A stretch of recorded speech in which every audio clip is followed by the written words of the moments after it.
Hi friends, എല്ലാവർക്കും നമസ്കാരം. Welcome to my channel. അപ്പോൾ ഇന്ന് നമ്മൾ ചെയ്യാൻ പോകുന്നത് ഒരു ഐസ്ക്രീമാണ്. അത് നമ്മൾ ഫ്രഷ് പപ്പായ കൊണ്ടാണ് ഐസ്ക്രീം ഉണ്ടാക്കുന്നത്. അപ്പോൾ പപ്പായ കഴിക്കാൻ മടിയുള്ള കുട്ടികൾക്കൊക്കെ ഇങ്ങനെ ഉണ്ടാക്കി കൊടുത്തു കഴിഞ്ഞാൽ അവർ ഇഷ്ടത്തോടെ കഴിക്കും. അപ്പോൾ എങ്ങനെയാണ് അത് ചെയ്യുന്നതെന്ന് കാണാം. ചാനൽ എല്ലാവരും സബ്സ്ക്രൈബ് ചെയ്യണം, സപ്പോർട്ട് ചെയ്യണം. ബെല്ലൈക്കൺ കൂടെ ഒന്ന് പ്രസ് ചെയ്യണം. അതിൽ ഓൾ ഓപ്ഷൻ തിരഞ്ഞെടുക്കണം. എന്നാൽ മാത്രമേ ഞാൻ വീഡിയോസ് അപ്ലോഡ് ചെയ്യുമ്പോൾ നിങ്ങൾക്ക് ഉടനോടെ നോട്ടിഫിക്കേഷൻസ് വരൂ. അപ്പോൾ എങ്ങനെയാണ് ടേസ്റ്റി ആയിട്ടുള്ള ഈ ഒരു പപ്പായ ഐസ്ക്രീം ഉണ്ടാക്കുന്നത് നോക്കാം.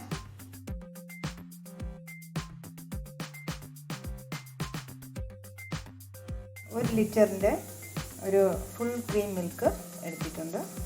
അപ്പോൾ നമുക്ക് ഏത് പാല് വേണമെങ്കിലും നല്ല കട്ടിയുള്ള പാൽ എടുക്കാം.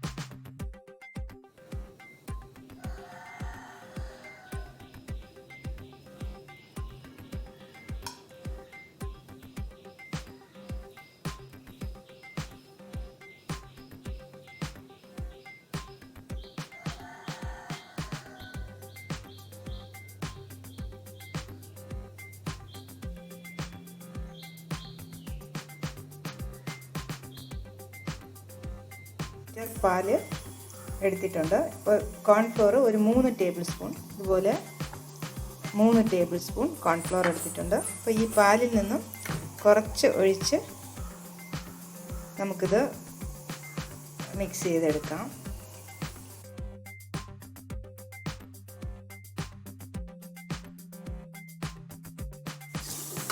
അപ്പോൾ ഞാൻ പാല് തിളപ്പിക്കാൻ വെച്ചിട്ടുണ്ട്.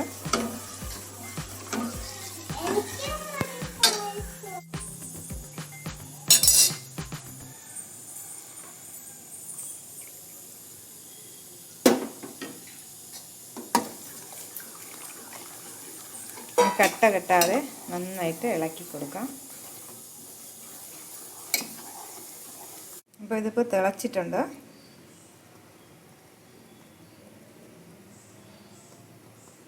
അപ്പോൾ ഇത് തിളച്ചിട്ടുണ്ട്. ഇനി നമുക്ക് ഫ്ലെയിം ഓഫ് ചെയ്ത് വെക്കാം. എന്നിട്ട് തണുത്തതിന് ശേഷം മറ്റൊരു പാത്രത്തിലോട്ട് മാറ്റാം. മാറ്റുമ്പോൾ അടിയിൽ പറ്റിയിരിക്കുന്നതൊന്നും നമ്മൾ എടുക്കണ്ട, എങ്കിൽ ഐസ്ക്രീമിൻ്റെ കളർ അങ്ങ് പോകും. അപ്പോൾ അടിഭാഗത്ത് പറ്റിയതുണ്ടെങ്കിൽ അതെടുക്കാതെ നമുക്ക് പുറത്തു നിന്ന് എല്ലാം വേറൊരു പാത്രത്തിലോട്ട് മാറ്റാം. അപ്പോൾ ഇത് ഞാനൊരു ബോക്സിലോട്ട് മാറ്റി. അടിഭാഗത്ത് വരുന്നത് അവോയ്ഡ് ചെയ്യുക. ഇനി നമുക്ക് ഞാൻ പപ്പായ ഒരു പകുതി പപ്പായ തൊലിയൊക്കെ കളഞ്ഞെടുത്തിട്ടുണ്ട്. അതിനെ മിക്സിയിലിട്ട് നന്നായിട്ട് അടിച്ചെടുക്കാം. അപ്പോൾ നമ്മൾ പപ്പായ ഇതുപോലെ സ്മൂത്തായിട്ട് വെള്ളമൊന്നും ചേർക്കാതെ അടിച്ചെടുക്കണം. എന്നിട്ട് നമുക്കിതിൽ ചേർത്ത് കൊടുക്കാം. അപ്പോൾ ഇനി മധുരത്തിന് നമ്മൾ ചേർത്ത് കൊടുക്കുന്നത് മിൽക്ക് മെയ്ഡാണ്. അപ്പോൾ നമുക്ക് ആവശ്യത്തിനുള്ള മധുരം ചേർത്ത് കൊടുക്കാം. അപ്പോൾ മിൽക്ക് മെയ്ഡ് കുറച്ച് നല്ല ടേസ്റ്റ് ആയിരിക്കും. ഇനി മിൽക്ക് മെയ്ഡ് ഇല്ലെങ്കിൽ പഞ്ചസാര ചേർത്ത് കൊടുക്കാം. ആവശ്യത്തിനനുസരിച്ച് പഞ്ചസാര ചേർക്കാം. അപ്പോൾ നന്നായിട്ട് മിക്സ് ചെയ്ത് കൊടുക്കാം.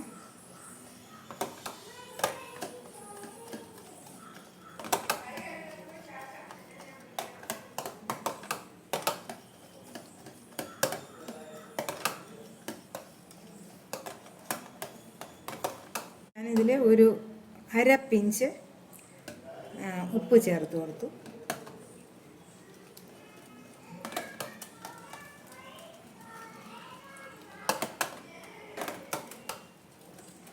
അപ്പോൾ ഞാൻ ഏകദേശം ഒരു ടിന്ന് മിൽക്ക് മെയ്ഡ് ചേർത്ത് കൊടുത്തു.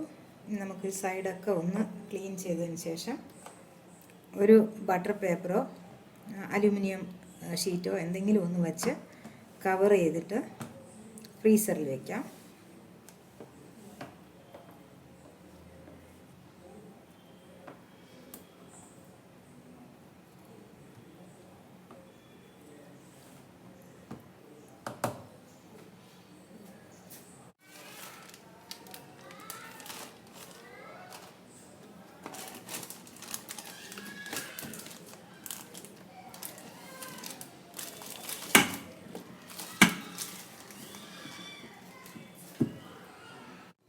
ഇപ്പോൾ 4-5 മണിക്കൂറായിട്ടുണ്ട്.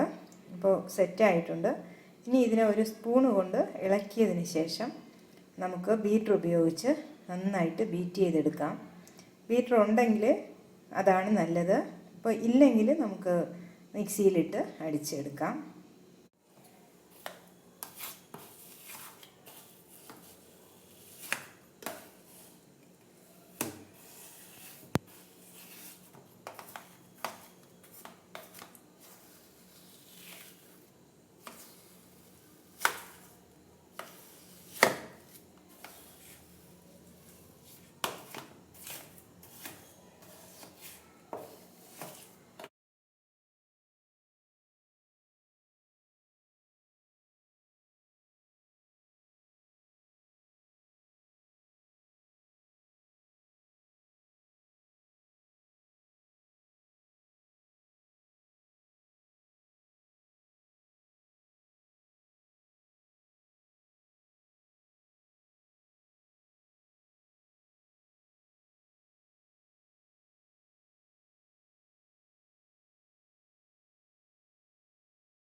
അപ്പോൾ നന്നായിട്ട് ബീറ്റ് ചെയ്തെടുത്തു.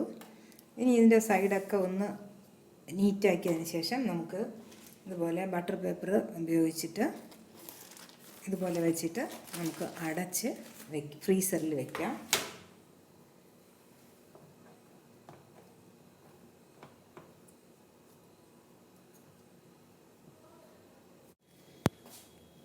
അപ്പോൾ നമ്മൾ 2-3 പ്രാവശ്യം നന്നായിട്ട് ടാപ്പ് ചെയ്ത് കൊടുക്കാം. എന്നിട്ട് ഒരു ബട്ടർ പേപ്പർ ഇങ്ങനെ വെച്ചിട്ട്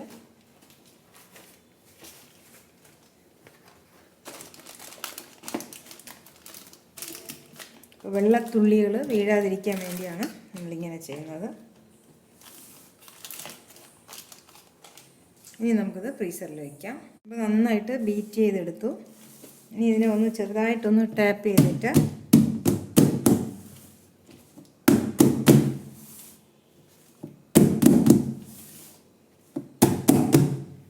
നമുക്ക് അടച്ച് ഫ്രീസറിൽ. അപ്പോൾ ഞാനിത് രാത്രിയിലാണ് ബീറ്റ് ചെയ്ത് വയ്ക്കുന്നത്. ഇപ്പോൾ രാവിലെ ആയിട്ടുണ്ട്. ഇനി നമുക്ക് തുറന്ന് നോക്കാം. അപ്പോൾ ഐസ്ക്രീം നല്ല സൂപ്പറായിട്ട് വന്നിട്ടുണ്ട്. ഇനി നമുക്ക് സ്കൂപ്പ് ചെയ്ത് ഉപയോഗിക്കാം. അപ്പോൾ വീണ്ടും കാണാം നല്ല റെസിപ്പീസുമായി. Children, bye bye, take care, thank U.